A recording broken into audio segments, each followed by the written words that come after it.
Drugs పై awareness, Swarnandhra, Swachhandhra ఈ programmes గురించి ఇక్కడ ఉన్న ప్రతి ఒక్క పెద్దవాళ్ళకి, పిల్లలకి, ఆల్ డిపార్ట్మెంట్స్, ఆల్ ఆర్గనైజేషన్స్ అందరూ కూడా ఈ గంజా పైన ఏమి ఇన్ఫర్మేషన్ దృఢంగా నిర్ణయించుకుంటున్నాను. జీవితానికి అవును అని చెప్పి ఆరోగ్యవంతమైన, సంతోషకరమైన అదేవిధంగా స్వర్ణాంధ్ర, స్వచ్ఛాంధ్ర ప్రోగ్రాం చేసిన ఇతర అధికారులకు, మా ఎస్పీ గారికి ధన్యవాదాలు తెలుపుతూ ఈ కార్యక్రమంతో ముగిస్తున్నాం.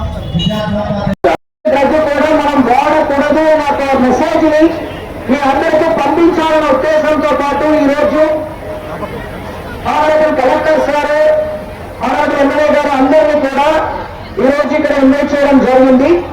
ఈ మెసేజ్ ని అందరికీ చేరాలనే ఉద్దేశంతో పాటు పిల్లల ద్వారానే, పిల్లలు, పెద్దవాళ్ళు మీ అందరి ద్వారా ఈ మెసేజ్ అందరికీ చేరాలనే ఉద్దేశంతో పాటు ఈ రోజు ఇక్కడ ఈ గ్యాదరింగ్ చేస్తూ తర్వాత ఇక్కడ నుంచి ఒక ర్యాలీ చేయడం వల్ల ఈ మెసేజ్ అనేది ప్రతి ఒక్కరికి చేరాలని కోరుకుంటున్నాము. అదేవిధంగా మీడియా మిత్రులు కూడా ఈ యొక్క ప్రోగ్రామ్ ని అన్ని చోటకి చేర్పించాలన్న ఒక ఉద్దేశం కూడా. సో లీగల్ పరంగా చూసామంటే ఎవరికైనా అమ్మినా, మీరు వాడినా 10 సంవత్సరం నుంచి 20 సంవత్సరము, ఇంకా 20 సంవత్సరాల పైన కూడా గంజా క్వాంటిటీని బట్టి మీకు శిక్ష పడతాయి. అనేది కూడా మీరు గుర్తుంచుకోవాలి. ఎనీ డ్రగ్, గంజా ఉండొచ్చు, ఆర్టిఫిషియల్ డ్రగ్ ఉండొచ్చు, ఎవరైనా వాడారంటే 91972 అనే నంబర్ కి, టోల్ ఫ్రీ నంబర్ కి మీరు ఇమీడియట్ గా ఇన్ఫార్మ్ చేయాలని చెప్పేసి కోరుకుంటున్నాము. మీరు చూడడం మాత్రమే కాదు, మీరు చూసిన తర్వాత దాని పోలీసుకి కూడా మీరు ఇన్ఫార్మ్ చేయాలి. దాదాపు మన కదిరి ప్రాంతంలో మాత్రమే ఇప్పటి వరకు కేసులో ఇన్వాల్వ్ అయిన వాళ్ళు చూస్తారంటే దాదాపు 40-42 మంది ఉన్నారు. గంజా కేసెస్ లో ఇన్వాల్వ్ అయిన వాళ్ళపైన స్పెషల్ నిఘా పెడుతున్నాము. వాళ్ళపైన పీడీ యాక్ట్ పెడుతున్నాము, నగర బహిష్కరణ యాక్ట్ పెడుతున్నాము. వారికి శిక్ష పడిందంటే 7 సంవత్సరాలకి, అంటే వాళ్ళకి దగ్గర దొరికిన గంజాని బట్టి 7 సంవత్సరాల నుంచి 22 సంవత్సరం, 24 సంవత్సరం వరకు శిక్ష కూడా పడతాయి. సో మన పోలీస్ తరఫు నుంచి గంజా వాడుతున్న వారిపైన కానీ, గంజాని కన్స్యూమ్ చేస్తున్న వారిపైన కానీ గట్టిగా చర్యలు తీసుకున్నామన్నది క్లియర్ కట్ గా చెప్తున్నాము. అదేవిధంగా పేరెంట్స్ కూడా, తల్లిదండ్రులు కానీ, టీచర్స్ కానీ, అదేవిధంగా మెడికల్ డిపార్ట్మెంట్ కానీ ఎవరికైనా మీ గంజా వాడుతున్న వారికి సంబంధించిన ఇన్ఫర్మేషన్ వచ్చిందంటే అది ఇమీడియట్ గా మన పోలీస్ కి ఇన్ఫార్మ్ చేయాలని చెప్పి కోరుకుంటున్నాము. ప్రభుత్వం చాలా ప్రత్యేకంగా తీసుకుంటారు. సో ఈ కార్యక్రమానికి విచ్చేసినటువంటి మన స్థానిక శాసనసభ్యులు తంగిడి వెంకటప్రసాద్ గారికి, అలాగే మన ఎస్పీ సతీష్ గారికి అండ్ ఆర్టీఓ, డిఎస్పీ అందరూ ఇక్కడ ఉన్న పెద్దలందరికీ కూడా పేరు పేరున నమస్కారం తెలియజేస్తున్నాము. మనము ఒక టాపిక్ తీసుకుంటాం. ఒకరోజు ఈ వేస్ట్, ఒకరోజు తడి చెత్త, పొడి చెత్త, ఒకరోజు మన కంపోస్ట్ ఎరువును తయారు చేసుకోవడం, లేదంటే పర్యావరణాన్ని, ప్లాస్టిక్ ని వినియోగించుకోవద్దు, ఇలా మనం చాలా చాలా చెప్పుకుంటాం. కానీ ప్రాక్టికల్ గా అది ఆ ఒక్కరోజే మనం పాటించి వదిలేస్తున్నాం. ఉదాహరణకి ఇక్కడ మనం మాట్లాడుతున్నాం, అక్కడ కొంతమంది టాయిలెట్కి వెళ్తున్నారు, లేదంటే కొంతమంది ఇక్కడ పేపర్లు పడేస్తున్నారు. అంటే పర్యావరణం మీద మనం కేవలం మాటలు కాకుండా చేతల్లో పని చేస్తేనే అది దాన్ని సాధించగలుగుతాం. దానికి ఎవరో మున్సిపాలిటీ వారు కానీ, పంచాయతీ వారు వచ్చి చేయరు. మన ఇంటిని నుంచే మొదలు పెట్టాలి. ఏ మంచి కార్యక్రమం ఉన్నా, స్వచ్ఛతా కార్యక్రమం అయినా, గంజాయి మీద పోరాటం కావచ్చు, మహిళల్ని గౌరవించడం కావచ్చు, అన్ని కుటుంబం నుంచే మొదలవుతాయి. స్వచ్ఛ కుటుంబం ఉంటే స్వచ్ఛ గ్రామం తయారవుతుంది, స్వచ్ఛ పంచాయతీ తయారవుతుంది, స్వచ్ఛ మున్సిపాలిటీ కూడా తయారవుతుంది, స్వచ్ఛ ఆంధ్రప్రదేశ్ కూడా తయారవుతుంది. సో స్వచ్ఛత అనేది మనము మన ఆలోచనలో పెంచుకోవాలి. సో దానికి మనందరం కూడా ఒక దీక్ష లేదంటే మాట మనం గట్టిగా తీసుకోవాలి. ఇప్పుడు నీరజ గారు చెప్పారు,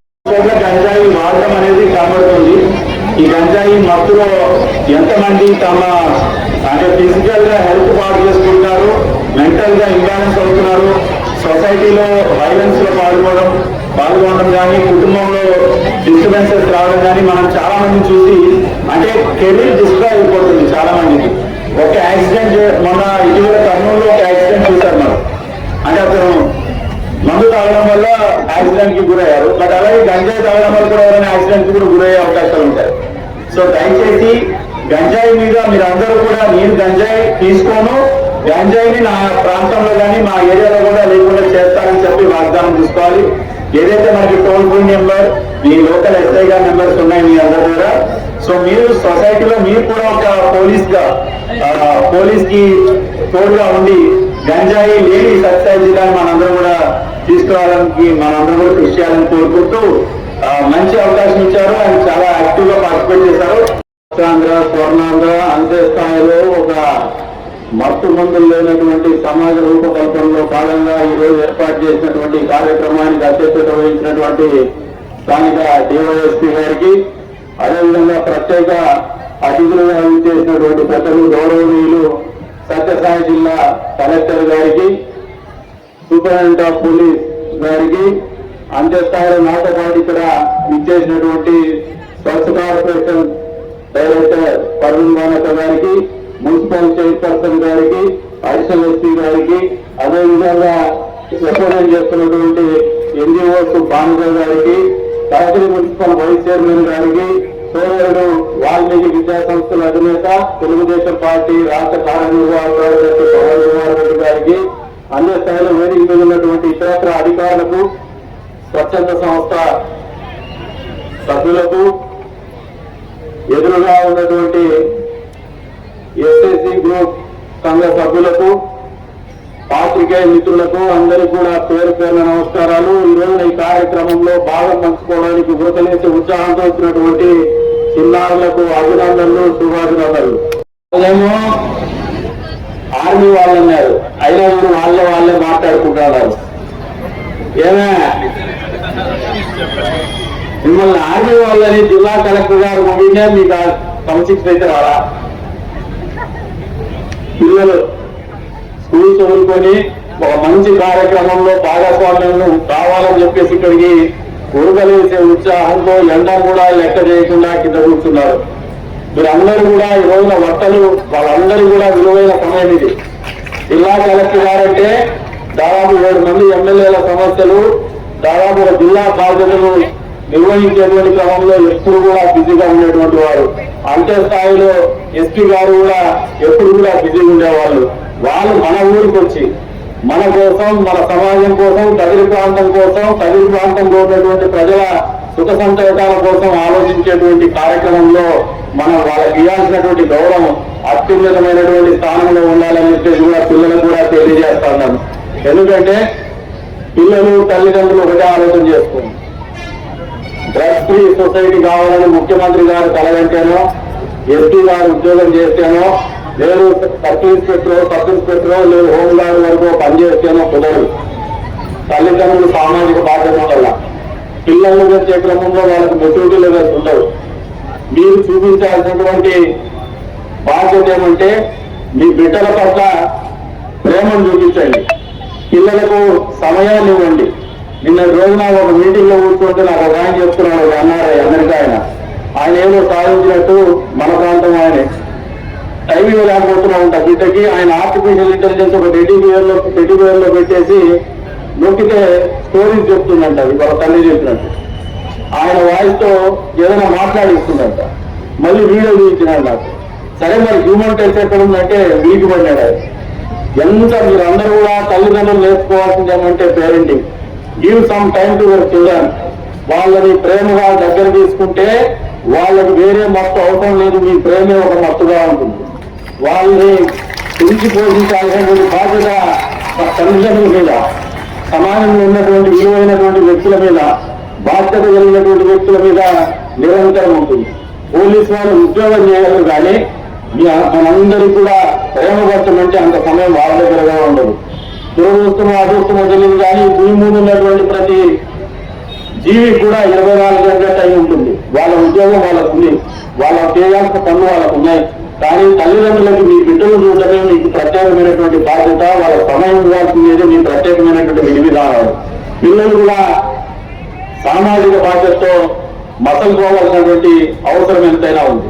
ఈ రోజున ఏం మిస్ అవుతామంటే అధ్యాపకులు కూడా తెలియజెప్తా ఉన్నాను, make them to learn certain social responsibility, civic sense ఉండాలా.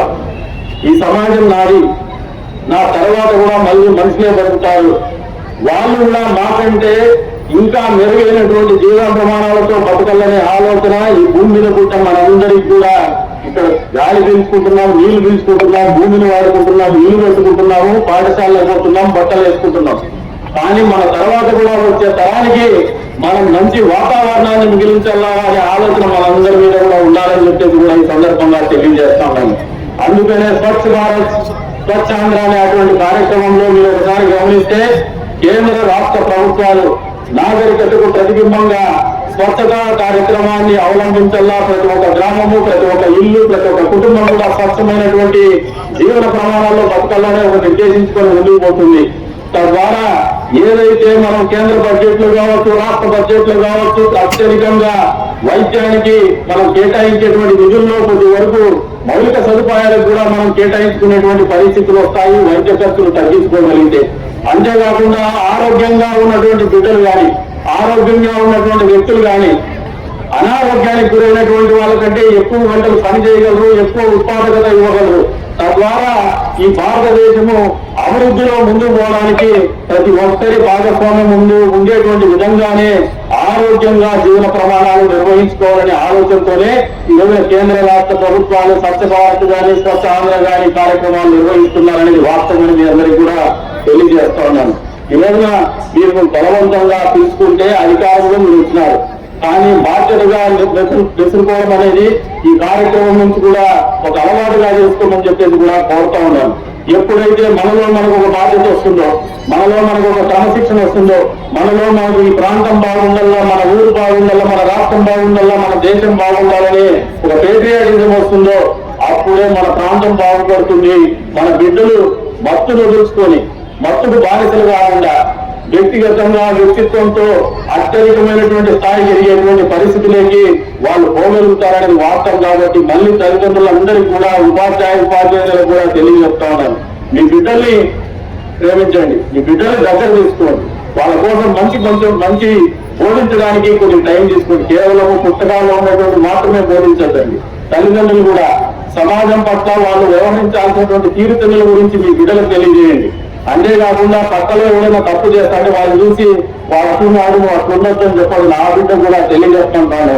ఆ బిడ్డలు కూడా మన బిడ్డలే అనే ఆలోచనతో మనం బతకగలిగితే అద్భుతమైనటువంటి ఫలితాలను ఇచ్చేటువంటి పరిస్థితులే పోతామని చెప్పేసి కూడా మీకు అందరికీ కూడా తెలియజేసుకుంటూ, ఈ బిడ్డలనే వాళ్ళు ఈ దేశ సంపద, భవిష్యత్తులో ఈ దేశ భవిష్యత్తు నిర్ణయించే వాళ్ళు.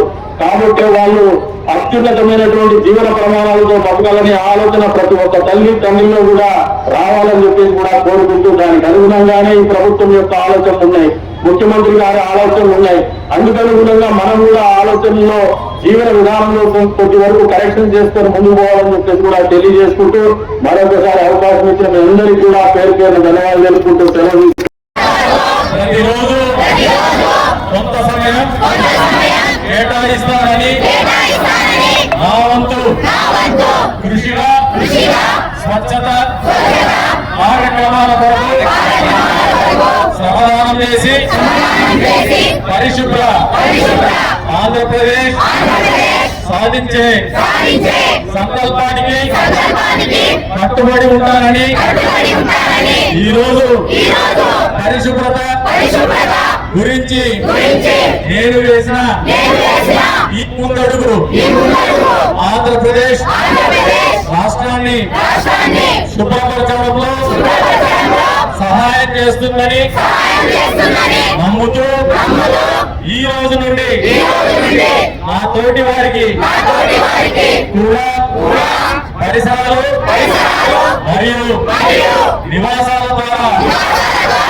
ఉత్పన్నమయ్యే వ్యర్థాలను వనరులుగా ఉపయోగిస్తూ స్వయం ఉపాధి మరియు వాణిజ్య అవకాశాలు వంటి అంశాలపై అవగాహన కల్పించే దిశగా ప్రయత్నిస్తానని